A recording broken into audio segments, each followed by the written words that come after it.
আসসালামু আলাইকুম। Return of ড্রাকুলার নবম পর্বে চলুন আজ এক অন্ধকার অধ্যায়ে প্রবেশ করি। নতুন মোড়, নতুন বিপদ। আপনি কি প্রস্তুত?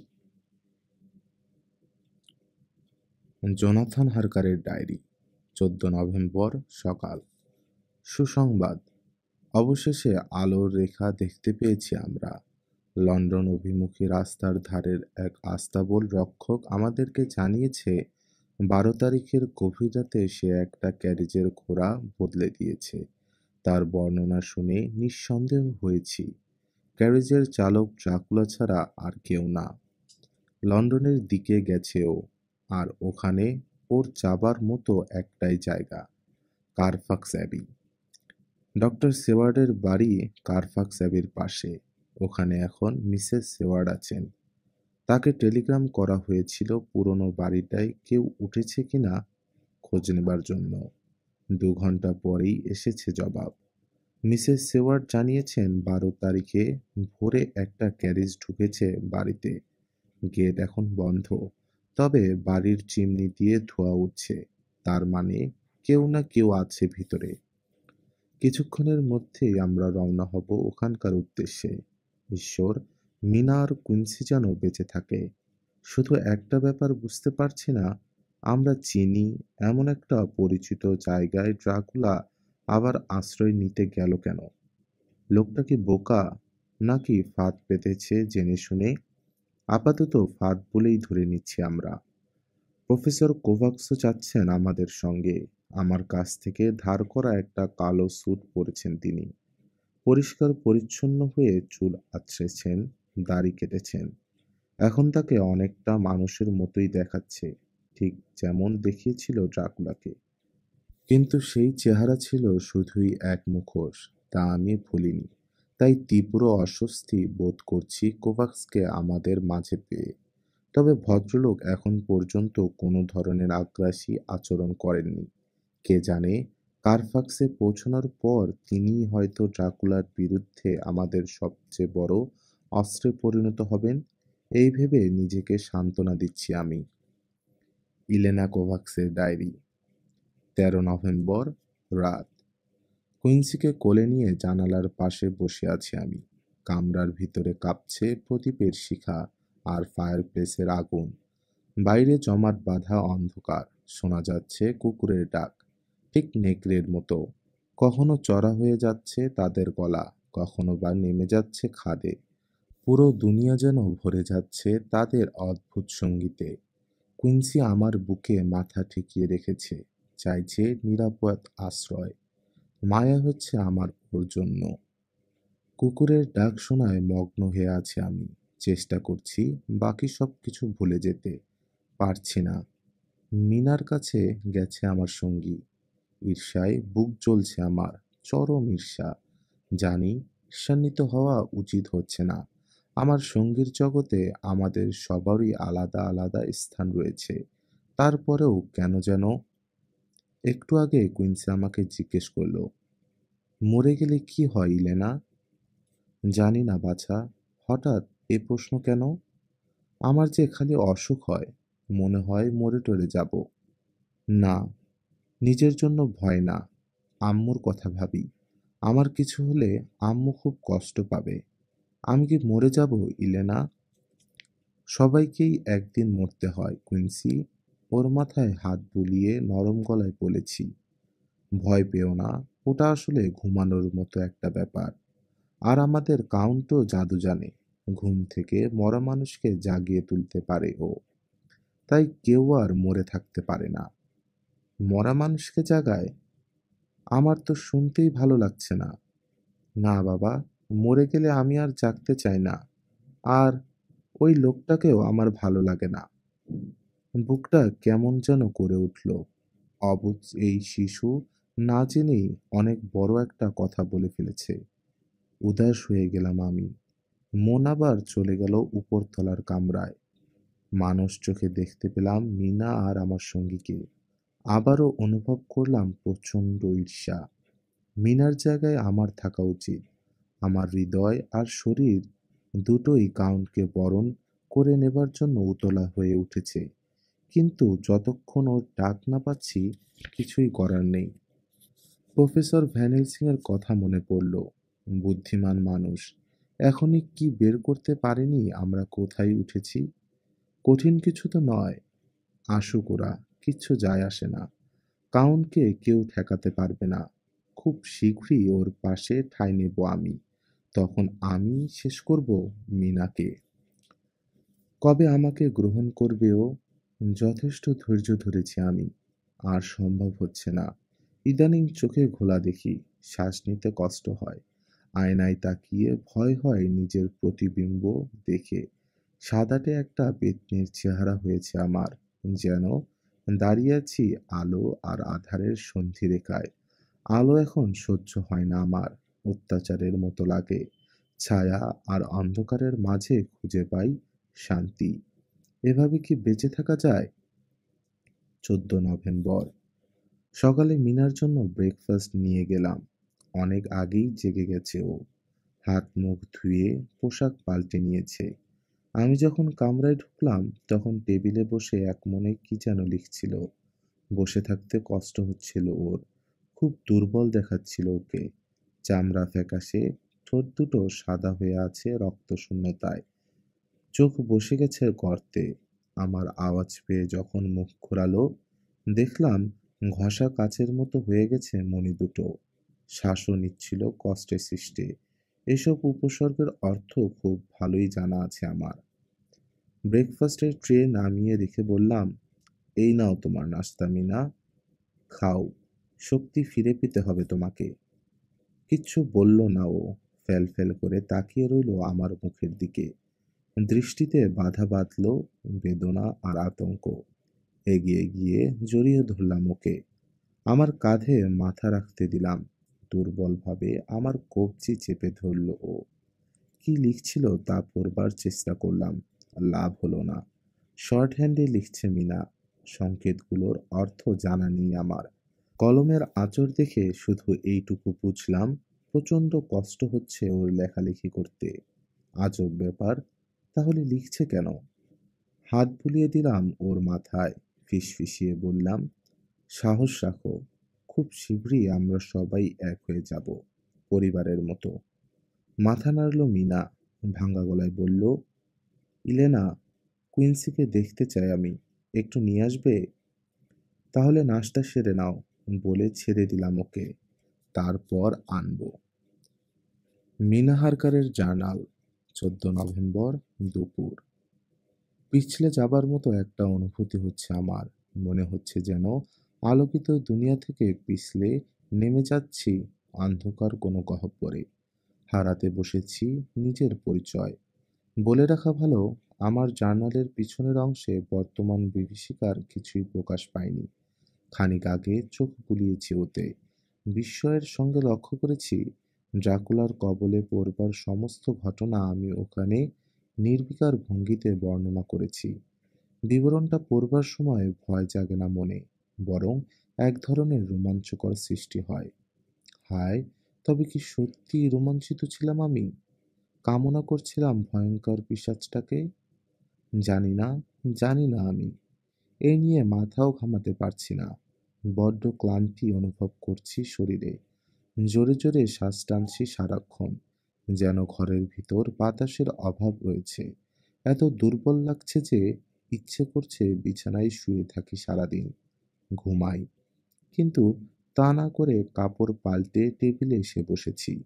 হাতে তুলে নিয়েছি কলম। যত খারাপই লাগুক সব লিখে রাখতে হবে আমাকে। এই জার্নালই আমাকে পাগল হওয়া থেকে রক্ষা করছে। কাল রাতের স্মৃতি ঝাপসা হয়ে এসেছে আমার। যদ্দূর মনে পড়ে, আমার রক্তপান করবার পরেও অনেকক্ষণ কামরা ছেড়ে বেরোয়নি ড্রাকুলা। আলিঙ্গনের মধ্যে ধরে রেখেছিল আমাকে। বাধা দিইনি আমি। বাধা দেবার শক্তিও ছিল না। যখন ও বুকের চামড়া ছিঁড়ে নিজের বিষাক্ত রক্ত আবার পান করিয়েছে আমাকে, তখনও কিছু বলিনি। বিনা প্রতিবাদে খেয়েছি সেই রক্ত। কলঙ্ক আর পাপের বোঝা ভারী করেছি আরো।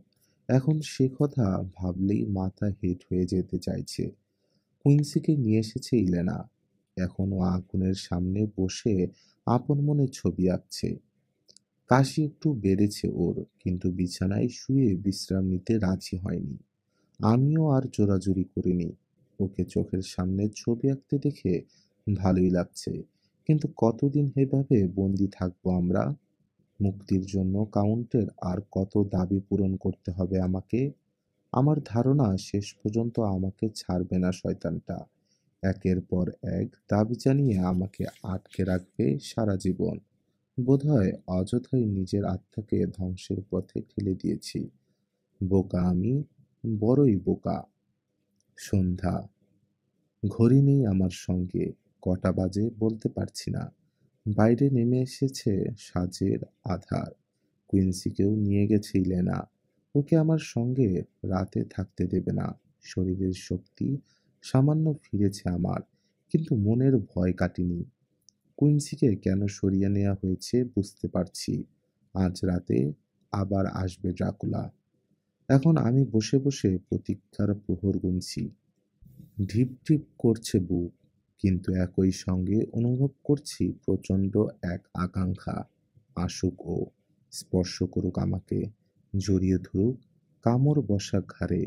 সে এক অন্যরকম ব্যথা, অন্যরকম আনন্দ। এসেছিল ও, আবার চলেও গেছে। কিন্তু বিদায়টা স্বাভাবিক হয়নি। নিঃশব্দে কামরায় ঢুকেছিল ও।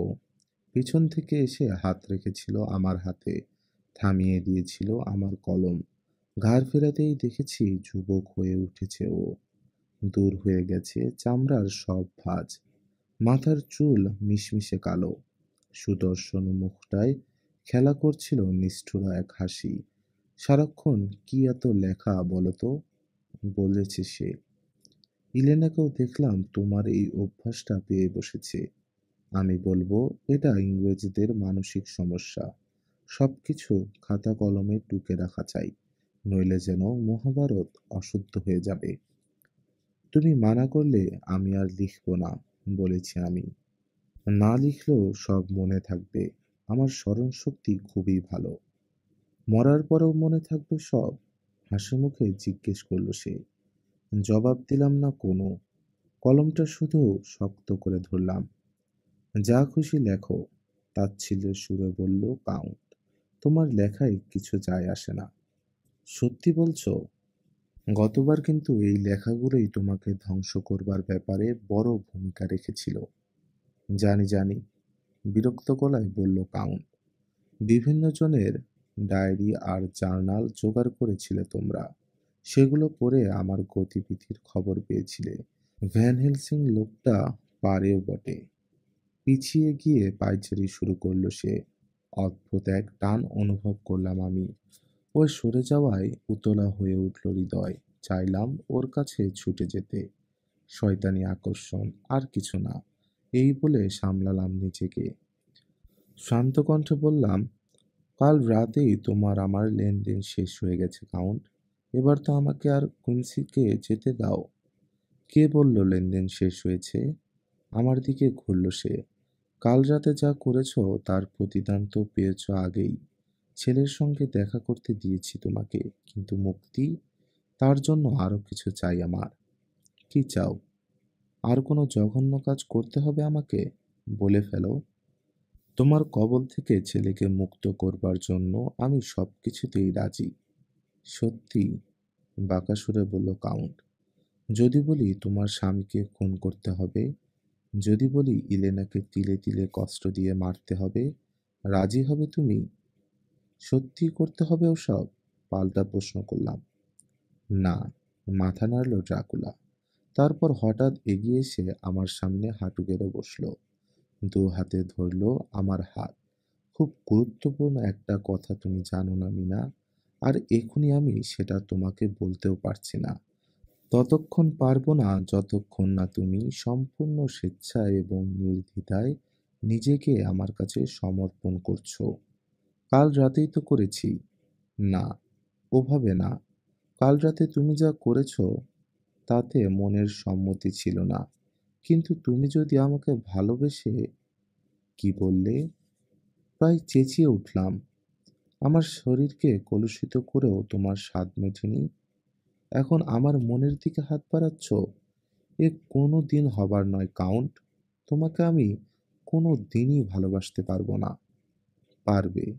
সত্যি বলতে কি, আমার তো মনে হয় তুমি আমাকে একটু হলেও ভালোবাসো।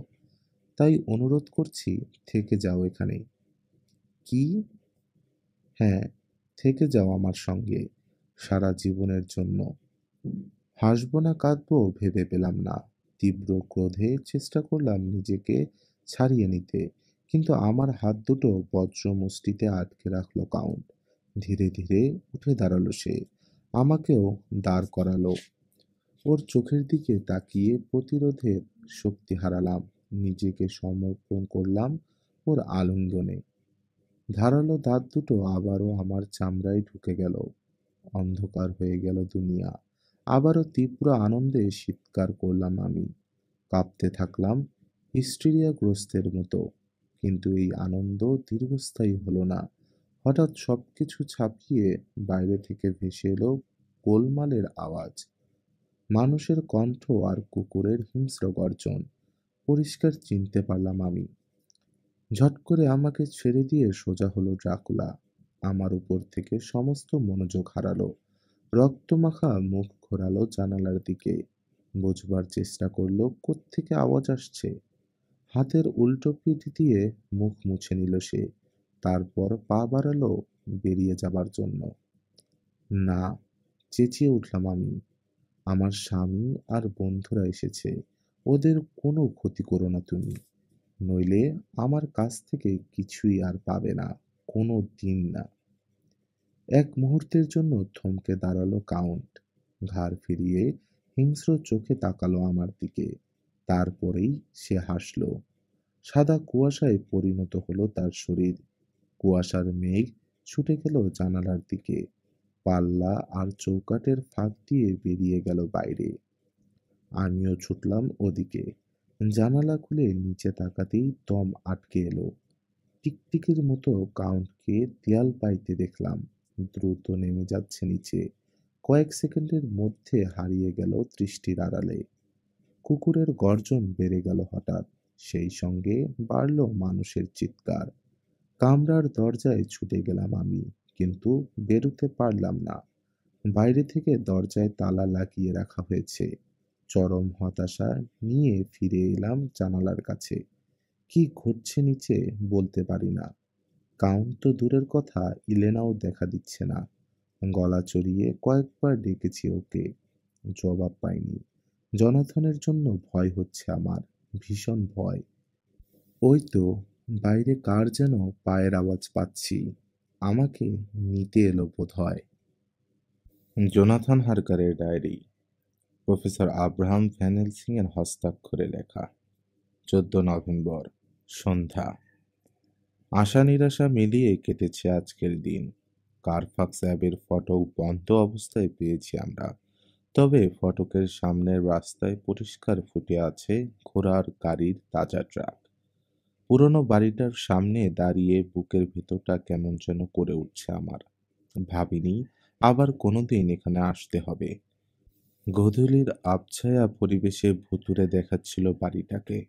কোভাক্স বললেন, গেট আমি পেরুতে পারবো, তবে আমন্ত্রণ না পেলে বাড়ির ভিতর ঢুকতে পারবো না। একদমই পারবে না? জিজ্ঞেস করলেন ভ্যান হেলসিং। বড়জোর চ্যাপেল পর্যন্ত যেতে পারি। তাহলে ওখানেই তোমার সঙ্গে মিলিত হব আমরা। মাথা ঝাঁকিয়ে গেটের দিকে এগিয়ে গেলেন কোভাক্স।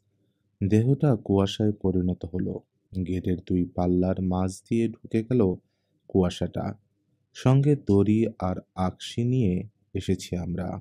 ওগুলোর সাহায্যে কিছুক্ষণ পর বাকিরাও দেয়াল টপকালাম। গলায় রসুনের মালা পরেছি আমরা। হাতে রয়েছে রূপায় তৈরি পবিত্র ক্রুশ আর ভ্যাম্পায়ারের সঙ্গে লড়বার জন্য অন্যান্য অস্ত্র। ওপাশের মাটিতে পা রাখার সঙ্গে সঙ্গে হিংস্র কুকুরের ডাক শুনতে পেলাম কয়েকটা। প্রথমে দূর থেকে ভেসে এলো গর্জন, তারপর ধীরে ধীরে জোরালো হতে থাকলো। বুঝলাম আমাদের লক্ষ্য করে ছুটে আসছে প্রাণীগুলো। ব্যাগ থেকে দুটো কাঠের গজাল বের করে আমার আর সেওয়ার্ডের হাতে তুলে দিলেন ভ্যান হেলসিং। কুকুরের সঙ্গে লড়বার জন্য এর চেয়ে ভালো অস্ত্র আর নেই আমাদের সঙ্গে। ঝোপঝাড়ের দিকে ছুটলাম তিনজনে। চেষ্টা করলাম কুকুরগুলোকে ফাঁকি দিতে। একটু পরেই দেখা গেল ওগুলোকে। বিশাল আকৃতি। সাধারণ পাহারাদার কুকুর এত বড় হয় না। আমাদের উপর ঝাঁপিয়ে পড়বার চেষ্টা চালালো প্রাণীগুলো, কিন্তু ঘন ঝোপঝাড় মারিয়ে খুব একটা সুবিধেও করতে পারল না। হঠাৎ শেষ হলো জঙ্গল। সামনে চ্যাপেলের দরজা দেখতে পেলাম আমরা। বাড়ির একপাশে পরিত্যক্ত একটা অংশের দেয়ালের মাঝে মুখ বেদান করে রেখেছে প্রবেশপথটা। দেখা গেল সিঁড়ির ধাপ নেমে গেছে ভূগর্ভে। সিঁড়ির মাথায় উদয় হলেন কোভাক্স। হাতছানি দিয়ে ডাকলেন আমাদেরকে, কিন্তু ওখানে পৌঁছবার আগেই ঝোপঝাড় ভেঙে খোলা জায়গায় বেরিয়ে এলো কুকুরগুলো। এবার পরিষ্কার দেখতে পেলাম হিংস্র প্রাণীগুলোর চেহারা। 6টা অতিকায় জার্মান শেফার্ড, দাঁত মুখ খিচিয়ে হুংকার ছাড়ছে। একটা কুকুর ঝাঁপ দিল ডক্টর সেওয়ার্ডকে লক্ষ্য করে। বিশাল চোয়াল দিয়ে কামড়ে ধরল তার একটা বাহু। সাহায্যের জন্য এগিয়ে গেলেন ভ্যান হেলসিং। হাতের গজালটা তলোয়ারের মতো গেঁথে গেল কুকুরটার শরীরে। কুই কুই করে উঠল ওটা। সেওয়ার্ডকে ছেড়ে দিয়ে গড়িয়ে পড়ল মাটিতে। ততক্ষণে আরো দুটো কুকুর ছুটে এসেছে আমার দিকে। গজালটা মুগুরের মতো চালিয়ে হামলা ঠেকাবার চেষ্টা করলাম। লাভ হলো না। একযোগে গজালের মাথা কামড়ে ধরল কুকুর দুটো। শুরু হলো ধস্তাধস্তি। বুঝলাম হার হতে চলেছে আমার। গজাল ফেলে দিয়ে চ্যাপেলের দিকে দৌড় দেব কিনা ভাবলাম, তবে আশার আলো দেখলাম না। সিঁড়ির কাছে পৌঁছবার আগেই আমাকে পেরে ফেলবে জানোয়ার দুটো। ভ্যান হেলসিং আমাকেও সাহায্য করতে চাইছিলেন, কিন্তু একটা কুকুর ঝাঁপিয়ে পড়ল তার উপর। কামড়ে ধরল উরু। ব্যথায় কোকিয়ে উঠলেন তিনি। গজাল দিয়ে কুকুরটাকে আঘাত করবার আগেই আরেকটা কুকুরের ধাক্কায় চিৎপাত হয়ে পড়ে গেলেন মাটিতে। চরম সর্বনাশটা ঘটেই যাচ্ছিল। হঠাৎ শোনা গেল একটা জলদ গম্ভীর গলা, থামো। সঙ্গে সঙ্গে স্থির হয়ে গেল কুকুরগুলো। স্থির হয়ে গেলাম আমরাও। আস্তে আস্তে ঘাড় ফেরাতেই দেখতে পেলাম কাউন্ট ড্রাকুলার পরিচিত অবয়ব। যেন মাটি ফুঁড়ে উদয় হয়েছে সে। হাতের ইশারা করতেই কুকুরগুলো আমাদেরকে ছেড়ে পিছিয়ে গেল। গুটিসুটি হয়ে বসে পড়ল কাউন্টের পায়ের কাছে। স্বীকার করতে দোষ নেই, তাকে দেখতে পেয়ে সে মুহূর্তে স্বস্তির নিঃশ্বাস ফেললাম আমরা। চকিতে চ্যাপেলের প্রবেশপথে নজর বোলালাম। প্রফেসর কোভাক্স উধাও হয়ে গেছেন। স্বাগতম, প্রফেসর ভ্যান হেলসিং, ডক্টর সেওয়ার্ড এবং মিস্টার হারকার। সম্ভাষণের সুরে বলল ড্রাকুলা। আমার প্রহরীদের দুর্ব্যবহারের জন্য ক্ষমা চাইছি, তবে এর জন্য তোমরাই দায়ী। গেট দিয়ে ঢোকুনি কেন? তাহলে তো আগেভাগেই দেখতে পেতে ওদেরকে। অযথা বিপদে পড়তে না। যাকগে, কেউ গুরুতর আহত হওনি তো? সিরিয়াস কিছু না, উরু চেপে ধরে বললেন ভ্যান হেলসিং। কপট ভদ্রতা ফোটালেন গলায়। জিজ্ঞেস করেছো বলে ধন্যবাদ। কথার মারপ্যাঁচে গেলাম না আমি। জেদি গলায় বললাম, মিনা আর কুইন্সিকে নিয়ে যেতে এসেছি আমরা। ভালোই ভালোই ওদেরকে তুলে দাও আমাদের হাতে। কি করে দিই বলো? হাসল ড্রাকুলা। মিনার প্রয়োজন এখনো ফুরোয়নি আমার কাছে। শুধু রক্তই নয়, পরস্পরের সহচর্যের ভক্তও হয়ে উঠেছি আমরা। ও এখন আমার, হারকার। মাথায় রক্ত চড়ে গেল। ক্রুব্ধ ভঙ্গিতে এগোতে গেলাম পিশাচটার দিকে, কিন্তু পিছন থেকে সেওয়ার্ড ধরে ফেললেন আমাকে। ড্রাকুলার মুখের হাসি এবার উপহাসে পরিণত হলো। ও বলল, কিছু নেবার পরিণতি কি হতে পারে সে ব্যাপারে সাবধান করেছিলাম তোমাকে। কথাটা দেখছি কানে তোলনি। যাকগে, আপাতত যুদ্ধবিরতি করা যাক। আমার কথা যেহেতু বিশ্বাস করছো না, মিনার মুখ থেকেই না হয় শোনো ওর কি ইচ্ছে। খবরদার, কেউ কোনো চালাকি করতে যেও না। যদি ভেবে থাকো গলার ওই বিচ্ছিরি মালাগুলো তোমাদের রক্ষা করবে, তাহলে মস্ত ভুল করছো। রসুন আমি সহ্য করতে পারি না। কিন্তু এরা পায়ের কাছে বসে থাকা কুকুরগুলোর দিকে ইশারা করলো। রোশন রোশনের পরোয়া করে না। আমার হুকুম পেলেই তোমাদেরকে ছিঁড়ে কুটি কুটি করে ফেলবে। তুমি চালাকি না করলে আমরাও চালাকি করব না, বললেন ভ্যান হেলসিং। উত্তম সিদ্ধান্ত। আর হ্যাঁ, বাড়িতে তোমাদের সঙ্গে দেখা করানোর মতো আরো একজন মানুষ আছে। কার কথা বলছি আশা করি বুঝতে পারছো। এসো। অস্বস্তি নিয়ে কাউন্টকে অনুসরণ করলাম আমরা। কুকুরগুলো প্রহরীর মতো রইল দুপাশে সতর্ক। প্রবেশপথ পেরিয়ে চ্যাপেলের সিঁড়ি ধরে নামতে শুরু করলাম। পরিচিত জায়গা এতটুকু বদলায়নি। এখানেই 7 বছর আগে ড্রাকুলাকে খুঁজতে এসেছিলাম ভ্যান হেলসিং এর সঙ্গে। নিচে পৌঁছেতেই বাতাসে মিলিয়ে গেল ড্রাকুলা। রয়ে গেল শুধু কুকুরগুলো। আমাদেরকে ঘিরে রাখলো। খানিক পরে দরজা খোলার আওয়াজ পেলাম।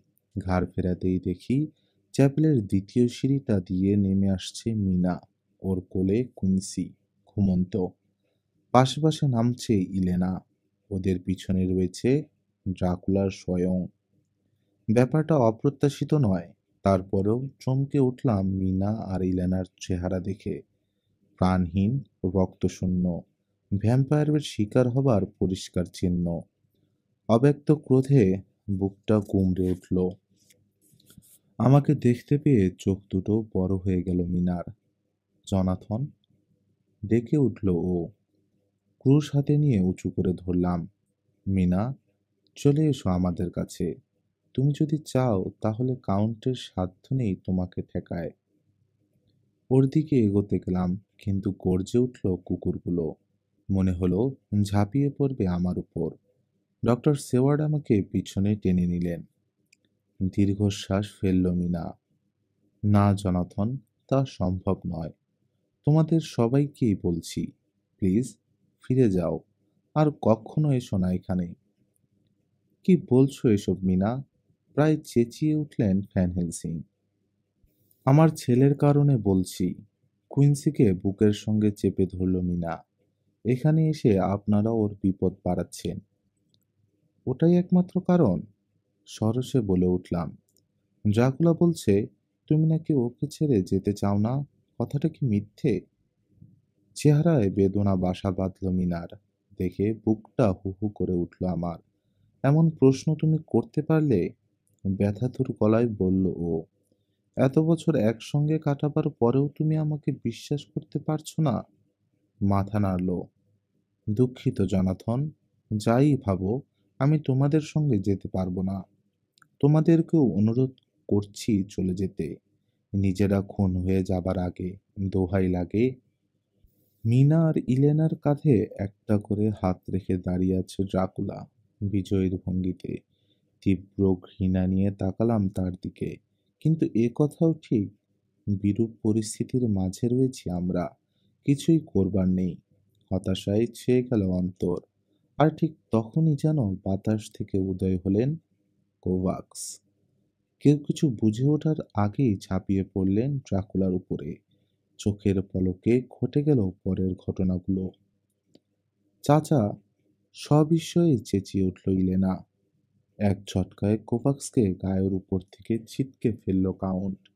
ধাক্কা দিয়ে মিনা আর কুইন্সিকে একটা সমাধির ভিতরে ফেলল সে। টান দিয়ে বন্ধ করে দিল ভারী ডালাটা। তারপর ঘুরে মুখোমুখি হলো শত্রুর। বদ্ধ সমাধির ভিতর থেকে কুইন্সির চাপা কান্না শুনতে পেলাম।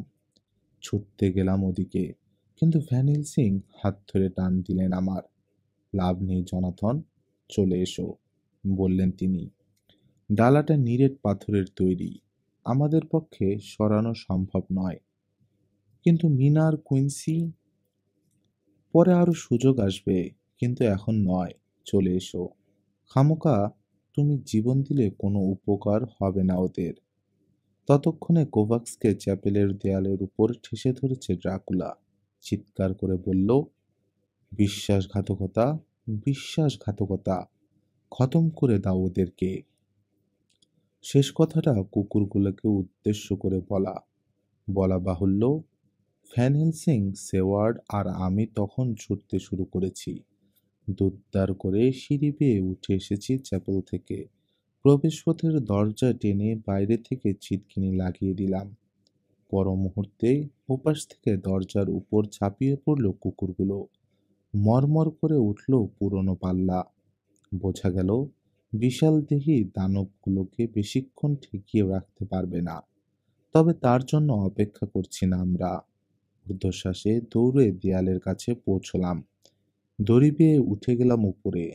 তারপর অন্য পাশে নামতে শুরু করলাম। তাড়াহুড়োয় হাত ফসকালো আমার। ধপাস করে পড়লাম মাটিতে। চির ধরল পাঁজরের হাড়ে। ধরাধরি করে আমাকে সেওয়ার্ডের বাড়িতে নিয়ে এসেছেন প্রফেসর আর ডাক্তার। আহত অবস্থায় পড়ে আছি আমি, পরাজয়ের তিক্ত স্বাদ আর চরম হতাশার মাঝে। মিনার কথা ভুলতে পারছি না। এখনো কি সমাধির ভিতরে আটকে পড়ে আছে ও? মাথা খারাপের মতো লাগছে। কি করব ভেবে পাচ্ছি না। ভ্যান হেলসিং সাহস যোগাচ্ছেন আমাকে। বলছেন এটা সাময়িক ব্যর্থতা, পরাজয় নয়। প্রস্তুতি নিয়ে আবার কারফ্যাক্স অ্যাবিতে যাব আমরা। সঙ্গে বন্দুক থাকবে কুকুরগুলোকে ঠেকাবার জন্য। দরকার হলে দলে ভারী হয়ে হামলা চালাবো বাড়িটাতে। কিন্তু তাতে কি আদৌ লাভ হবে? যদি বাড়িতে ঢুকে মিনা আর কুইন্সিকে মৃত অবস্থায় আবিষ্কার করি, তার চেয়ে পরাজয় মেনে নেয়াই কি ভালো নয়? ড্রাকুলা জিতে গেছে। ইলেনা কোভাক্সের ডায়েরি, 15 নভেম্বর। কাল রাতে যা ঘটে গেল তা লিখে রাখা প্রয়োজন মনে করছি। ঘুমাতে পারছিলাম না আমি। কারণ ড্রাকুলা আবার মিনার কাছে গিয়েছিল। আমাদের দুজনকেই যদি সমানভাবে ভালোবাসতো কোনো অসুবিধে ছিল না। কিন্তু মিনার প্রতি ওর পক্ষপাতিত্ব আমি সহ্য করতে পারছিলাম না। কুইন্সিকে ঘুম পাড়াবার পর জানালার পাশে একাকী বসে তাকিয়েছিলাম বাইরে। ভাবছিলাম এই বাড়ি আর এর চারদিকের পরিবেশ কত পছন্দ আমার। যদিও সম্ভব নয়, তবু মনে হচ্ছিল চিরকাল এখানে থেকে যেতে পারলে মন্দ হতো না। সীমানার ভিতরে গজিয়ে ওঠা জঙ্গল আর ঝোপঝাড়ের মাঝে ঘুরে বেড়াতে খুব ভালো লাগে আমার।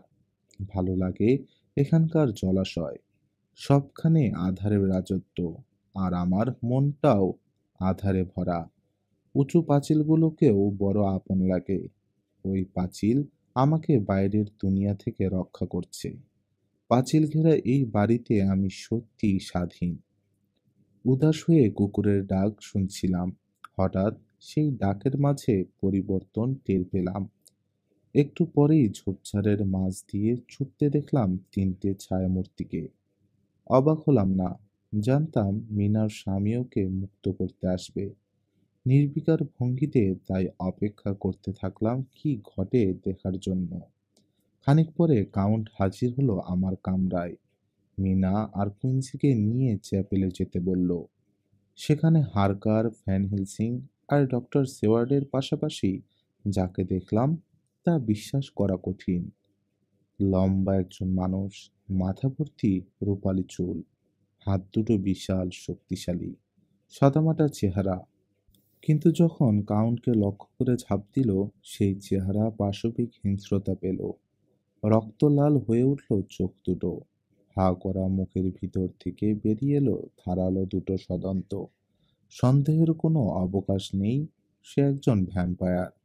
বিস্ময়কর ব্যাপার হলো ওই ভ্যাম্পায়ারকে আমি চিনি। আমার আন্দ্রে চাচা।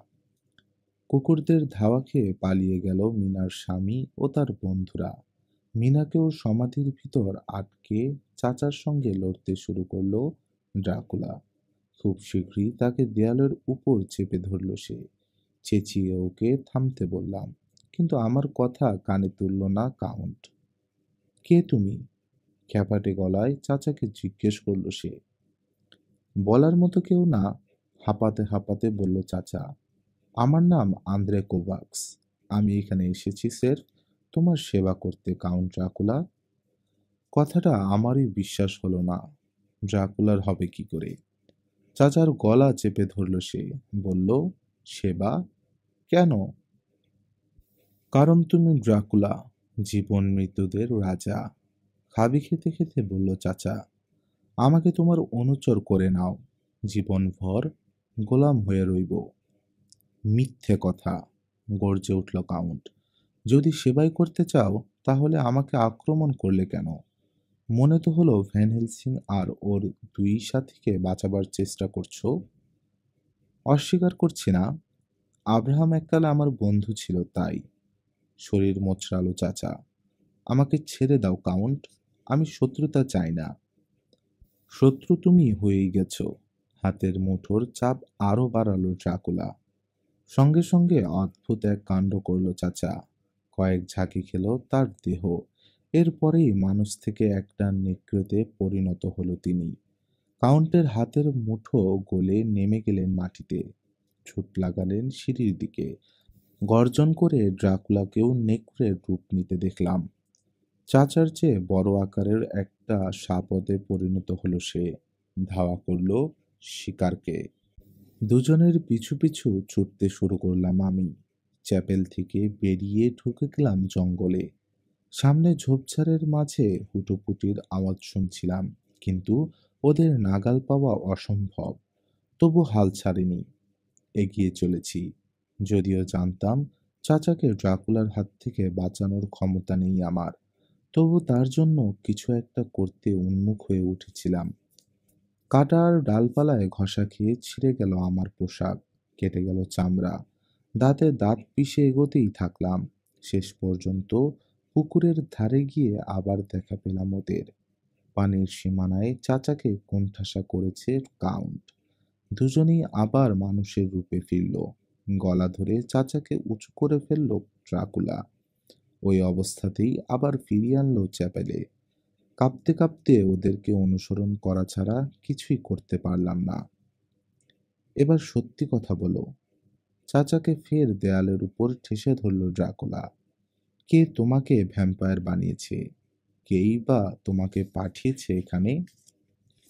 হার স্বীকার করে নিল চাচা। দুর্বল গলায় বলল, এসকোলোমান্সে গিয়েছিলাম আমি। ওখানেই বেহেভিট নামে এক ভ্যাম্পায়ার আমার সঙ্গীকে খুন করেছে। তারপর আমাকে ভ্যাম্পায়ার বানিয়ে পাঠিয়েছে তোমার কাছে। কে খুন হয়েছে বুঝতে অসুবিধা হলো না। নিকোলাস, আমার পানি প্রার্থী। ওকে ভালোবাসতাম না, তারপরেও দুঃখ পেলাম। মানুষ হিসেবে বড় ভালো ছিল ও। বেহরিট? বিস্ময় ফুটল ড্রাকুলার গলায়। কেন? তোমার সেবা করতে, তোমার কাছ থেকে শিক্ষা নিতে। আবার মিথ্যে কথা। চাচার মাথা দেয়ালে ঠুকে দিল ড্রাকুলা। ব্যথায় কাতরে উঠলেন তিনি। ভালো চাও তো ঠিক ঠিক বলো, কেন বেহরিট পাঠিয়েছে তোমাকে? কোঙানির মতো আওয়াজ করল চাচা। বলল, ও বলেছে যে কোনো মূল্যে স্ক্যালোমান্সে তোমার ফিরে যাওয়া ঠেকাতে। ওখানে কিছু একটা আছে, এমন কিছু যেটা তোমার শক্তি বহু গুণ বাড়িয়ে দেবে। বেহরিট সেটা হতে দিতে চায় না। কি সেই জিনিস? আমি জানি না। বেহরিট শুধু বলেছে ওটা নরকের শক্তি, ওটা তোমার আত্মা। দম নেবার জন্য একটু থামলেন চাচা। ও তোমার ক্ষতি চায় না ড্রাকুলা, শুধু চায় তুমি যেন স্ক্যালোমান্স থেকে দূরে থাকো। আর সেটা নিশ্চিত করবার জন্য পাঠিয়েছে তোমাকে। উপহাসের হাসি হাসল কাউন্ট। বোকা, দুর্বল এক পণ্ডিত, আধারের জগতে যার আয়ু 2 মাসও হয়নি। তুমি ঠেকাবে আমাকে? হা, 400 বছর পেরিয়ে গেছে, কিন্তু বেহরিতের দেখছি বুদ্ধি শুদ্ধির উন্নতি হয়নি। দলা পাকানো কাগজ যেভাবে ছুঁড়ে ফেলা হয় সেভাবে চাচাকে ছুঁড়ে ফেলল সে। উড়ে গিয়ে চ্যাপেলের আরেক প্রান্তের দেয়ালে আছড়ে পড়ল চাচা। তারপর তালগোল পাকিয়ে পড়ে গেল মাটিতে। তার দিকে আর ভ্রুক্ষেপ করল না ড্রাকুলা। সমাধির ডালা সরিয়ে বের করে আনলো মিনা আর কুইন্সিকে। ওদের নিয়ে চলে গেল বাড়ির ভিতরে। চাচার কাছে ছুটে গেলাম আমি। তীব্র ব্যথায় অনবরত গঙ্গাচ্ছেন তিনি। কারণটাও দেখলাম, দেয়ালে গাঁথা একটা পুরনো ক্রুশ। চ্যাপেলের অভ্যন্তরীণ সজ্জার অংশ ভেঙে চুরে আছড়ে পড়েছে তার হাতে। চামড়া পুড়ে গিয়ে দগদগে ঘাও হয়ে গেছে ওখানটায়। ইলেনা কোভাক্সের ডায়েরি, পরের অংশ। চাচার পাশে গিয়ে বসলাম আমি। পরম মমতায় তুলে নিলাম তার পুড়ে যাওয়া হাত। ইলেনা, ফিসফিসিয়ে বললেন চাচা, কি করছিস তুই? চলে যা। আমার পাশে থাকা নিরাপদ নয় তোর জন্য। না, প্রতিবাদ করলাম। তোমাকে একা ফেলে যাব না আমি। কিন্তু তুই যদি না যাস তাহলে হয়তো আমি। এইটুকু বলেই থেমে গেল চাচা। জড়িয়ে ধরলাম তাকে। জানি কি করবে। আমি ভয় পাই না। না, কিছুতেই না। আঁতকে উঠল চাচা। তোর এই অবস্থা হলো কি করে? তোমারই বা হলো কি করে চাচা? পরস্পরকে নিজের কাহিনী শোনালাম আমরা। চাচার ভয়াল অভিজ্ঞতা শুনে ভীষণ একটা ধাক্কা খেলাম। যেন ঘুম থেকে জেগে উঠলাম আমি। হঠাৎ টের পেলাম গত কিছুদিনে কি সব কাণ্ড ঘটিয়েছি। আমার ভিতরে লুকিয়ে থাকা মনুষ্যত্ব জেগে উঠল আবার। বাবার মৃত্যুর ঘটনা বলতে বলতে কেঁদে ফেললাম। শেষ পর্যন্ত চরম অনুশোচনায় ভরে গেল হৃদয়। ইচ্ছে হলো এ জীবন শেষ করে দিতে। সব দিক থেকেই আমি ব্যর্থ। আপনজনদের হারিয়েছি। ড্রাকুলাও মুখ ফিরিয়ে নিয়েছে আমার কাছ থেকে। মন খারাপ করিস না মা, বললেন চাচা। এখনো সব শেষ হয়ে যায়নি। এখান থেকে চলে যা। জীবন শুরু কর নতুন ভাবে। যেতে তো হবে তোমাকে চাচা। এখানে ঘুরঘুর করলে ড্রাকুলার নির্ঘাত তোমাকে খুন করবে। পায়ে পড়ি, পালিয়ে যাও তুমি। যাবার তো কোনো জায়গা নেই আমার। দীর্ঘশ্বাস ফেলল চাচা। বেহেরিটের কাছে ফিরতে পারবো না। ব্যর্থতা সহ্য করবে না সে। ড্রাকুলাকেও স্কলমান্স থেকে দূরে রাখবার ক্ষমতা নেই আমার। কি আর করা, কপালে যা আছে তাই না হোক ঘটুক। কিন্তু তুই আমার কাছ থেকে চলে যাইলে না। এমিলকে হারিয়েছি, নিকোলাসকে হারিয়েছি। তোকে আর হারাতে চাই না। তাহলে আমার রক্ত পান করো। জীবন মৃতদের জগতে নিয়ে যাও আমাকে। আর কোনোদিন আমাকে হারাবার ভয় করতে হবে না তোমাকে। চুল সরিয়ে ঘাড় উন্মুক্ত করলাম। নিয়ে গেলাম চাচার মুখের কাছে। না, চেঁচিয়ে উঠল চাচা। এ আমি করতে পারবো না ইলেনা। জেনে শুনে এই অন্ধকার জগতে আনতে পারবো না আমার লক্ষ্মী, পবিত্র ভাতিজিকে। আমি কখনোই লক্ষ্মী ছিলাম না চাচা। পবিত্রও ছিলাম না। এতদিন যা দেখেছ তা ছিল সির্ফ এক মুখোশ। না, এসব আমি শুনতে চাই না। সরে যা, সরে যা আমার কাছ থেকে। মুখে যাই বলুক, এসব যে চাচার অন্তরের কথা নয় তা বুঝতে পারছিলাম পরিষ্কার। আমার উন্মুক্ত ঘাড় তার ভিতরের পশুটাকে জাগিয়ে তুলেছে। ঠোঁট চাটছেন তিনি ঘন ঘন। আমিও তো তাই চাই। ড্রাকুলা আমাকে জীবন মৃত বানাচ্ছে না। কাজেই অন্য কারো সাহায্য নেবার অধিকার আমার আছে। তাই ঝুঁকলাম তার দিকে। নিজেকে আর নিয়ন্ত্রণ করতে পারল না চাচা। কামড় বসালো আমার ঘাড়ে। সুখের সাগরে ভেসে গেলাম আমি। কিন্তু হঠাৎ সচেতন হয়ে উঠলেন তিনি। মুখ সরিয়ে দুহাতে ধাক্কা দিলেন আমাকে। সরিয়ে দিলেন নিজের কাছ থেকে। চরম অপমানে মুখ লাল হয়ে উঠল আমার। তুমি আমাকে প্রত্যাখ্যান করলে, বললাম সরোষে। আমাকে অমরত্ব দেবার অমূল্য শক্তি আছে তোমার, অথচ তা না দিয়ে ছুঁড়ে ফেলল দূরে। বেশ, এর প্রতিদান তুমিও যথাসময় পাবে। খতম করে দিক তোমাকে ড্রাকুলা। আমি কিচ্ছু করব না তোমার জন্য। দ্বিতীয়বার তার দিকে না তাকিয়ে বেরিয়ে এলাম চ্যাপেল থেকে। বাড়ির আনাচে কানাচে ঠু মারতে মারতে শুরু করলাম কাউন্টের খোঁজ। মাথায় রক্ত উঠে গেছে। আজ একটা হেস্তনেস্ত না করে ছাড়বো না। হয় আমাকে ভ্যাম্পায়ার বানাবে, নইলে খুন করবে নিজ হাতে। এভাবে মাঝামাঝি অবস্থায় ঝুলে থাকতে পারবো না আমি কিছুতেই। বাড়ির ধূলিধূসরিত কামরাগুলোয় একে একে হানা দিলাম আমি। কিন্তু কোথাও দেখা পেলাম না কাউন্টের। হতাশ হয়ে হাল ছেড়ে দেব ভাবছি। এমন সময় উদয় হলো ও। দোতলার বারান্দায় আমার পিছনে এসে হাজির হলো। তুমি একা কেন? রুক্ষ গলায় জানতে চাইল ড্রাকুলা। বাচ্চাটা কোথায়? কুইন্সি ওর মায়ের কাছে, জানালাম তাকে। তোমার সঙ্গে আমার কথা আছে কাউন্ট। কি কথা? আমার চাচাকে নিয়ে কি করবে বলে ঠিক করেছ? তাতে তোমার কি এসে যায়? অনেক কিছুই। উনি আমার চাচা, আমার রক্তের আত্মীয়। খুব দরদ দেখছি। আমার চেয়েও বেশি ভালোবাসো ওকে? রাগে গা চিরবির করে উঠল। না, তবে তুমি আমাকে যতখানি ভালোবাসো তার চেয়ে বেশি। দৃষ্টি তীক্ষ্ণ হয়ে উঠল ড্রাকুলার। তুমি অসন্তুষ্ট। আমার কাছ থেকে যথেষ্ট আদর ভালোবাসা কি পাচ্ছ না? মিনার তুলনায় যদি কম পেয়ে থাকি, অসন্তুষ্ট হওয়াটাই কি স্বাভাবিক নয়? ছেলে মানুষই করো না, বিরক্ত গলায় বলল ড্রাকুলা। ঈর্ষা তোমাকে মানায় না ইলেনা। কথা ঘুরিও না, হিসিয়ে উঠলাম আমি। আমি জানতে চাই, মিনাকে তুমি ভ্যাম্পায়ার বানাবে কিনা। হয়তো। নির্ভর করছে আমার মেজাজ মর্জির উপর। কিন্তু আমার আগে না, জোর গলায় বললাম। ওর আগে আমাকে ভ্যাম্পায়ার বানাতে হবে তোমার। এক্ষুনি বানাও। আর কিচ্ছু চাই না আমি। বলতে বলতে ঘাড় উন্মুক্ত করলাম। ভুরু কুঁচকে গেল ড্রাকুলার। তোমার ঘাড়ে নতুন ক্ষত দেখতে পাচ্ছি। আমি করিনি ওগুলো। চোখ জ্বলে উঠল তার। এই তোমার আনুগত্য? আরেকজনের কাছে অপবিত্র হয়ে এসেছ, এখন আবার দাবি দেওয়া পেশ করছো আমার কাছে? তোমার সাহস তো কম নয়। প্লিজ, অনুনয় করলাম। এভাবে আর কষ্ট দিও না আমাকে। মানুষের জীবনে হাঁপিয়ে উঠেছি আমি।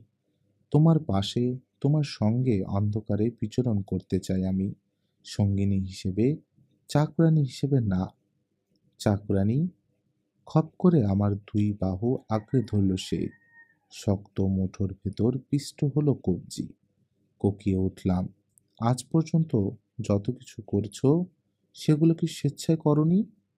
আমি তোমাকে ডেকেছি, কিন্তু জবাব দিতে তো বাধ্য করিনি। তোমার প্রত্যেকটা কাজ, প্রত্যেকটা পদক্ষেপ ছিল নিজের স্বার্থে, নিজের মর্জিতে। এরপরেও নিজেকে চাকরানী ভাবছো? তার মানে কি বলতে চাও? কিছুই পাওয়া হয়নি আমার? আমার কোনো দাবি থাকতে পারে না তোমার কাছে? আমাকে তুমি হুকুম দিতে পারো ইলেনা, পারো না আবদার জুড়তে, বলল ড্রাকুলা। এই সত্যটা যদি এতদিন টের পেয়ে না থাকো, সেটা তোমার নিজের ব্যর্থতা। আমার হাত ছেড়ে দিল সে। পাশ কাটিয়ে চলে যাবার চেষ্টা করলো। পিছন থেকে ঝাপটে ধরলাম তাকে। চেঁচিয়ে উঠলাম, না, তোমাকে আমি যেতে দেব না। আজ আমার ইচ্ছে পূরণ করতেই হবে তোমাকে। ঝটকা মেরে নিজেকে ছাড়িয়ে নিল কাউন্ট। চোখ দুটো জ্বলে উঠল রাগে। এক হাতে আমার গলা চেপে ধরল সে। তুলে ফেলল শূন্যে। দুনিয়া আঁধার হয়ে এলো আমার চোখের সামনে। বাতাসের অভাবে খাবি খেতে শুরু করলাম। মনে হলো মরে যাচ্ছি। তাই যেতাম, কিন্তু আচমকা যেন সংবিত ফিরে পেল সে। চোখ থেকে মিলিয়ে গেল ক্রোধ। ছেড়ে দিল আমার গলা। পড়ে যাচ্ছিলাম। আমাকে ধরে ফেলল সে। তুলে নিল পাঁচকোলা করে। কামরায় নিয়ে গিয়ে শুইয়ে দিল বিছানায়। হাত বুলিয়ে দিল মাথায়। ধৈর্য ধরো হইলে না, ফিসফিসিয়ে বলল কাউন্ট। অকারণে দেরি করাচ্ছি না তোমাকে। মানুষ হিসেবে আরো কয়েকটা দিন বাঁচা দরকার তোমার। কারণ বাচ্চাটার দেখাশোনার জন্য আর কেউ নেই এখানে। কাজটা সুষ্ঠুভাবে শেষ করো, তারপর তোমার সব ইচ্ছা পূরণ করব আমি। ভাঙ্গা হৃদয় নিয়ে সম্মতি দিলাম তার কথায়। আর কি বা করার আছে? সন্তুষ্ট হয়ে চলে গেল ও। আর আমি ভেঙে পড়লাম কান্নায়। মিনা হারকারের জার্নাল, 15 নভেম্বর, রাত 2টো। হাতে বেশি সময় নেই। রাতের বাকি ঘটনা সংক্ষেপে লিখে রাখছি।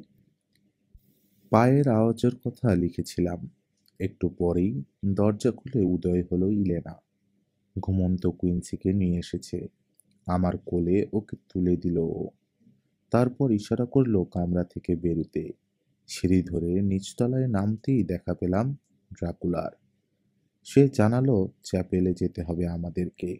দেখা করতে হবে জনাথন, ভ্যান হেলসিং আর ডক্টর সেওয়ার্ডের সঙ্গে। ওদেরকে বুঝিয়ে দিও, শীতল গলায় যোগ করল সে। অযথাই এখানে এসেছে ওরা। তুমি যাবে না ওদের সঙ্গে। আবার যদি চেষ্টা চালায় ওরা, বাচ্চাটা মরবে। ড্রাকুলার কথা মতোই কাজ করেছি আমি। বুকে পাথর বেঁধে চলে যেতে বলেছি জনাথন আর আমার বন্ধুদেরকে। কষ্ট পেতে দেখেছি ওদের, কিন্তু আমি নিরুপায়। এরপরেই ঘটল আশ্চর্য এক ঘটনা। যেন হাওয়া থেকে উদয় হলো রহস্যময় এক লোক। হামলা করলো কাউন্টের উপর। তাকে চেনা চেনা লেগেছে আমার, কিন্তু চেহারাটা ঠিকমতো দেখতে পাইনি। তার আগেই আমাকে আর কুইন্সকে একটা সমাধিতে ঢুকিয়ে ডালা আটকে দিয়েছিল ড্রাকুলা। ওখানেই বহুক্ষণ বন্দি ছিলাম আমি আর কুইন্সি। ভয়ে শুকিয়ে গিয়েছিল আত্মা। মনে হচ্ছিল আর কোনোদিন মুক্তি পাবো না অন্ধকার ওই সমাধি থেকে। কুইন্সির সঙ্গে না থাকলে কি করে বসতাম বলা যায় না। ওর ঘুম না ভাঙানোর জন্য শান্ত থাকতে হয়েছে আমাকে। অনেকক্ষণ পর আবার সমাধির ডালা সরিয়ে আমাদেরকে বের করলো ড্রাকুলা। জনাথন ও তার সঙ্গীরা তখন চলে গেছে। ইলেনাকে দেখলাম চ্যাপেলের প্রবেশ পথের কাছে দাঁড়িয়ে থাকতে। দূরের দেয়ালের কাছেও দলা পাকিয়ে পড়ে আছে কে যেন। রহস্যময় ওই লোকটাই বোধ হয়। আমার তখন অপ্রকৃতস্থ দশা। ভালো মতো চিন্তা ভাবনা করতে পারছে না কিছু।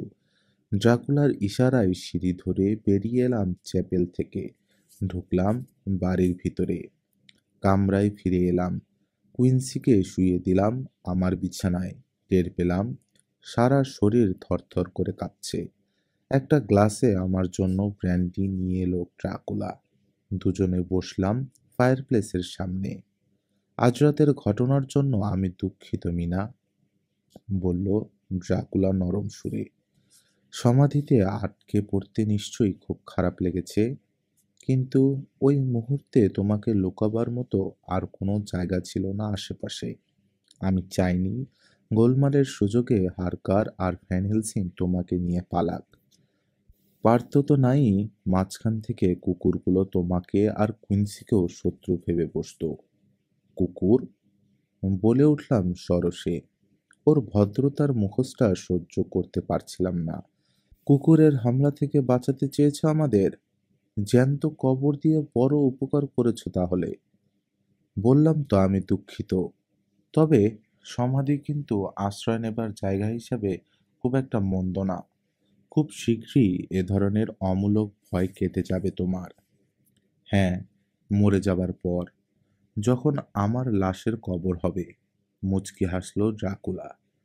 বুঝি না তোমার স্বামী আর বন্ধুরা এত একরোখা কেন। যা বলি ঠিক তার উল্টোটা করে।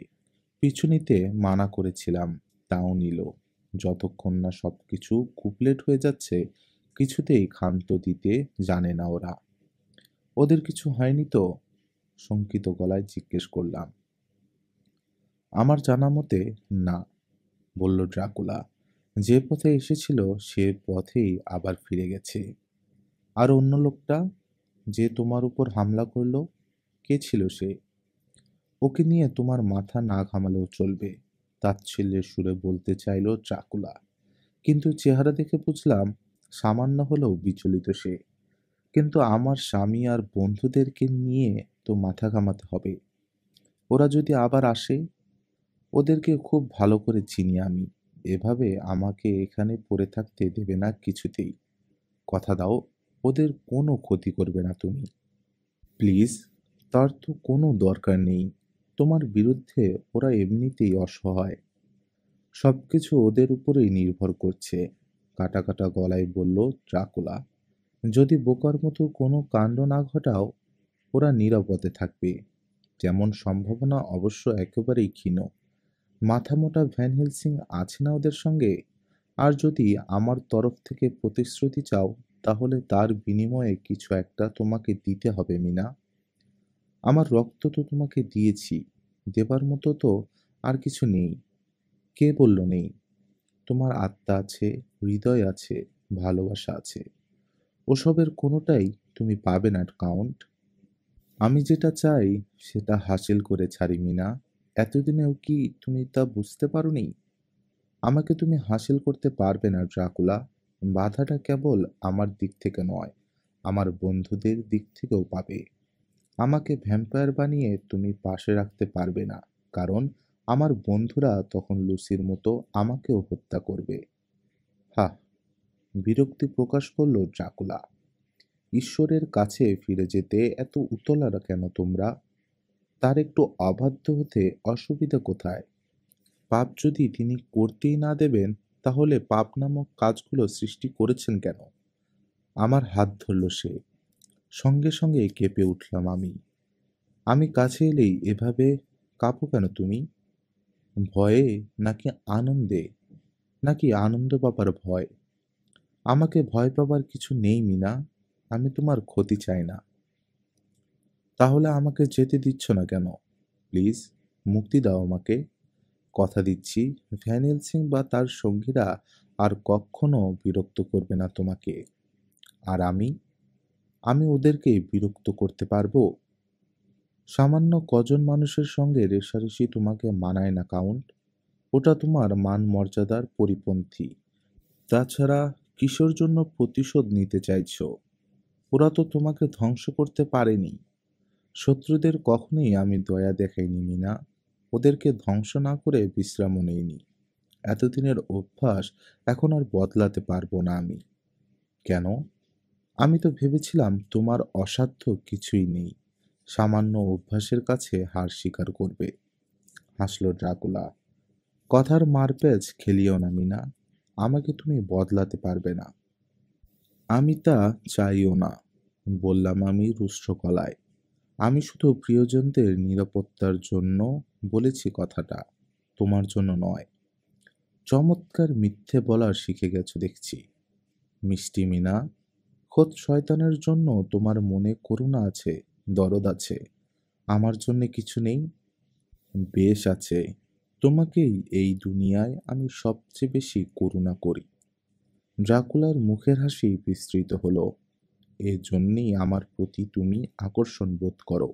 স্বামীর চেয়ে আমাকেই তুমি বেশি চেনো বলে। জনাথন একটা আত্মকেন্দ্রিক লোক। ভালো মন্দ সবকিছুই নিজের মধ্যে চেপে রাখে। কখনো কিছু বলে না তোমাকে। কিন্তু আমি কোনো কিছু গোপন করি না। পাপ করি আর ছাই করি, সেটা স্বীকার করে নেবার মতো সৎ সাহস তুমি দেখো আমার মধ্যে।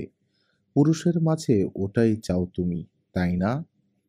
বলতে দ্বিধা নেই, অক্ষরে অক্ষরে সত্যি কথা বলছে কাউন্ট। অন্তর্যামীর মতো আমার মনের ভিতরটা যেন পড়তে পারছে ও। মুখের ভাষা হারালাম আমি। নিচু করে ফেললাম মাথা। লুকোচুরি করে লাভ নেই মিনা, বলল সে। আমার প্রস্তাবটা কি তুমি ভেবে দেখেছ? হ্যাঁ। আর আমার জবাব হলো না। দীর্ঘশ্বাস ফেলল ড্রাকুলা। বড্ড বোকা তুমি। হৃদয়ের চেয়ে আদর্শকে বড় করে দেখছ। আর তুমি ভুল করছো দুটোকে আলাদা ভেবে। বেশ, তাহলে অন্য কোনো বিষয়ে কথা বলা যাক। চেয়ারে হেলান দিল কাউন্ট। তোমার ছেলের কথা ভাবো। চমৎকার একটা বাচ্চা, কিন্তু অসুস্থ, তাই না? হৃৎপিণ্ড আর ফুসফুসে জন্মগত সমস্যা আছে। মারা যেতে পারে যে কোনো মুহূর্তে। তুমি কি চাও না ও বেঁচে থাকুক, বড় হয়ে উঠুক, আর 10টা বাচ্চার মতো? মাথা নিচু করে কাঁদতে শুরু করলাম আমি। স্পর্শকাতর একটা বিষয় নিয়ে নাড়াচাড়া করছে কাউন্ট। ওকে মরতেই হবে এমন কোনো কথা নেই মিনা। আমি ওকে বাঁচিয়ে রাখতে পারি। কিভাবে? অমরত্ব দিয়ে। ঝট করে মুখ তুললাম আমি। মানে জীবন মৃত বানিয়ে? কাঁধ ঝাঁকালো ড্রাকুলা। যা খুশি বলতে পারো ওটাকে, কিন্তু বাস্তবতা হলো তোমার ছেলে আর কোনো দিনই মরবে না। বেঁচে থাকবে অনন্তকাল। মা হিসেবে তুমি কি তা চাও না? শুধু সম্মতি দাও, বাকিটুকু আমি দেখছি। 3বার রক্ত নেব ওর, ঘুমের মাঝে। ও কিছুই টের পাবে না। বরং এরপরে সমস্ত রোগব্যাধিকে পরাজিত করে ফিরে আসবে তোমার কাছে। ভেবে দেখো, তোমার অসুস্থ ছেলেকে বাঁচাবার আর কি কোনো ভালো উপায় আছে? আমাকে মস্ত এক দোটানার মধ্যে ফেলে দিয়ে চলে গেল কাউন্ট। কাল রাতে ও আমার রক্ত পান করেনি, কিন্তু তার চেয়েও বড় একটা সর্বনাশ করে দিয়ে গেছে। মাথার ভিতর ঢুকিয়ে দিয়ে গেছে বিশ্রী এক কুচিন্তা। ভয়ঙ্কর এক প্রলোভন, সন্তানকে বাঁচাবার প্রলোভন। নিজের আত্মা বিক্রি করতে রাজি ছিলাম না আমি, কিন্তু কুইন্সিকে বাঁচাতে গিয়ে ভয়াবহ এই পাপ করব কি না ভাবতে শুরু করেছি। ঈশ্বর, কেন এমন পরীক্ষায় ফেললে আমাকে? 15 নভেম্বর, সন্ধ্যা। শর্ট হ্যান্ড যেই আবিষ্কার করে থাকুক, তাকে অন্তরের অন্তঃস্থল থেকে ধন্যবাদ জানাই। খুব দ্রুত এবং অল্প পরিশ্রমে তরতর করে লিখে যেতে পারছি। কিছুক্ষণের মধ্যেই বেরোতে হবে বাড়ি থেকে। শর্ট হ্যান্ড ছাড়া এই অল্প সময়ে জার্নাল লিখতে পারতাম না। গতরাতে ড্রাকুলা চলে যাবার পর কুইন্সির পাশে গিয়ে শুয়ে পড়েছিলাম। মনের অস্থিরতার কারণে ঘুম আসছিল না। হাত বোলাতে শুরু করেছিলাম ছেলের গায়ে। ঘুমের মধ্যেই নড়ে উঠল ও। আদর করে বললাম, খুব শীঘ্রই বাড়ি ফিরব আমরা। জবাবে ও ফিসফিসালো, কিন্তু আম্মু, ইলেনা যে বলে এটাই আমাদের বাড়ি। হায় ঈশ্বর, কেন যে ওই ডাইনিটার সঙ্গে বন্ধুত্ব করতে গিয়েছিলাম। যা হোক, কিছুক্ষণ পরেই নিজের অজান্তে ঘুমিয়ে পড়লাম আমি। গাঢ় ঘুম, যেন ওষুধ খাওয়ানো হয়েছে আমাকে। রাতভর কি ঘটল কিচ্ছু টের পাইনি। সকালে ঘুম ভাঙলে দেখলাম কুইন্সি নেই আমার পাশে। কখন যেন ওকে নিয়ে যাওয়া হয়েছে। তাড়াতাড়ি মুখ হাত ধুয়ে ওর কামরায় ছুটে গেলাম, আর সেখানেই যেন আকাশ ভেঙে পড়ল আমার মাথায়। কামরায় নেই কুইন্সি। বাড়ির সব জায়গায় তন্ন তন্ন করে খুঁজলাম, কোথাও পেলাম না ওকে। ইলেনাকেও দেখলাম না কোথাও। মাথা খারাপের মতো দশা হলো। দিনের বেলা ড্রাকুলাকেও পাবার সম্ভাবনা নেই। পাগলের মতো ঘুরলাম বাড়িময়। এক পর্যায়ে নিজের কামরায় ফিরে এলাম। সাঁঝের আঁধার নামলে আবার বেরুলাম আমি, কারণ তখন কাউন্টেরও জেগে ওঠার সময় হয়েছে। সিঁড়িতে দেখা হলো ওর সঙ্গে। থমথম করছে চেহারা, তাতে বাসা বেঁধেছে চাপা ক্রোধ। কুইন্সির অমঙ্গল আশঙ্কায় কেঁপে উঠল আমার বুক। কুইন্সিকে খুঁজে পাচ্ছি না আমি, কাউন্ট। হাহাকার করে উঠলাম। ইলেনাকেও দেখিনি সারাদিন। ওরা দুজনেই কারফাক্স থেকে চলে গেছে, শান্ত গলায় জানালো ড্রাকুলা। চলে গেছে কেন? হাত ধরে আমাকে কামরায় ফিরিয়ে নিয়ে চলল ড্রাকুলা। বলল, উত্তেজিত হয়েও না। কুইন্সিকে নিয়ে পালিয়ে গেছে ইলেনা। কাল রাতে গোয়ারের মতো আবদার জুড়েছিল, ওকে তখনই ভ্যাম্পায়ারে পরিণত করতে হবে। রাজি হইনি আমি। সে কারণেই খেপে গিয়ে ঘটিয়েছে কাণ্ডটা। ও তোমাকে হিংসা করেনি না? কুইন্সিকে চুরি করে তাই একটা শিক্ষা দিতে চাইছে তোমাকে আর আমাকে। বজ্রাহাতের মতো থমকে গেলাম আমি। ড্রাকুলা আমার ছেলেকে চুরি করলেও এতটা আঘাত পেতাম না। পিশাচ হলেও ওর মধ্যে একটা নীতি আছে। কিন্তু ইলেনা, ও তো একটা অর্ধ উন্মাদ ডাইনি। কি করবে কুইন্সিকে নিয়ে, তার কোনো ঠিক ঠিকানা নেই। কেঁদে ফেললাম আমি। কাউন্টের সাহায্য চাইলাম ছেলেকে খুঁজে বের করবার জন্য। অবশ্যই, জোর গলায় বলল সে। অন্তত এই একটা ব্যাপারে তুমি আমার উপর আস্থা রাখতে পারো। ইলেনাকে যে কোনো মূল্যে খুঁজে বের করব আমি। শাস্তি দেব। চলো, তুমিও যাবে আমার সঙ্গে। পায়ে হেঁটে গেছে ওরা। বেশি দূর যেতে পারিনি বোধহয়। এক্ষুনি বেরুলে খুব শীঘ্রই ধরে ফেলতে পারবো। কামরার সামনে পৌঁছে গেছি আমরা। আমাকে দরজার দিকে ঠেলে দিল ও। যাও, তাড়াতাড়ি তৈরি হয়ে নাও। ঢুকতে গিয়ে থমকে দাঁড়ালাম। খটকা লাগছে। জিজ্ঞেস করলাম, কুকুরগুলোকে ফাঁকি দিল কিভাবে ইলেনা? ওকে বাধা দেয়নি কেন ওরা?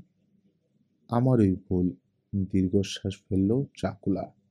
কুকুরগুলো ওকে বন্ধু হিসেবে চেনে। আমি ওভাবেই ট্রেনিং দিয়েছি। যাও, দেরি করো না। কাপড় বদলে তৈরি হও। আমি ডাকলেই বেরিয়ে আসবে। ভ্যান হেলসিং আর অন্যরা যদি নজর রাখে বাড়ির উপরে, ইলেনাকে হয়তো বেরুতে দেখেছে, আমাদেরকেও বেরুতে দেখবে। পিছু নিতে পারে ওরা। তোমার উপর হামলা করতে পারে। তাহলে ভুল করবে, রুক্ষ গলায় বলল ড্রাকুলা। ওসব আমার মাথা ব্যথা, তোমার নয়। তাছাড়া তুমি সঙ্গে থাকলে কিছু করবার সাহস পাবে না ওরা। গোলমাল বাঁধলে তুমিও আহত হতে পারো কিনা। কিন্তু ইলেনাকে আমরা খুঁজব কি করে? বাড়ি থেকে বেরিয়ে ও যদি ক্যারিজ ভাড়া করে, যদি ট্রেনে চেপে দূরে কোথাও চলে যায়, দুনিয়ার এমন কোনো জায়গা নেই যেখানে ওকে আমি খুঁজে পাবো না। ওর রক্ত পান করেছি আমি, তাই আমাদের আত্মার মাঝে যোগসূত্র তৈরি হয়েছে। যত দূরেই যাক, ওর ডাক ঠিকই শুনতে পাবো আমি। আর কথা বাড়ালাম না, ঢুকে পড়লাম কামরায়। কাপড় বদলে অপেক্ষা করছি কাউন্টের জন্য। সেই ফাঁকে লিখে রাখছি জার্নাল। মনে মনে প্রার্থনা করছি আমার স্বামী বা বন্ধুরা যেন বোকার মতো কিছু করে না বসে। ড্রাকুলার কিছু হয়ে গেলে চিরকালের মতো হারাবো ইলেনাকে, হারাবো আমার ছেলেকে। ড্রাকুলার ছায়া যেন ঘিরে ফেলেছে সবকিছু। তবে গল্প এখানেই শেষ নয়। সামনে রয়েছে আরও টান টান উত্তেজনা। আপনাদের মতামত জানাতে ভুলবেন না। লাইক দিন, শেয়ার করুন, আর অপেক্ষা করুন পরবর্তী পর্বের জন্য। সুস্থ থাকুন, সচেতন থাকুন, আর গল্পে থাকুন।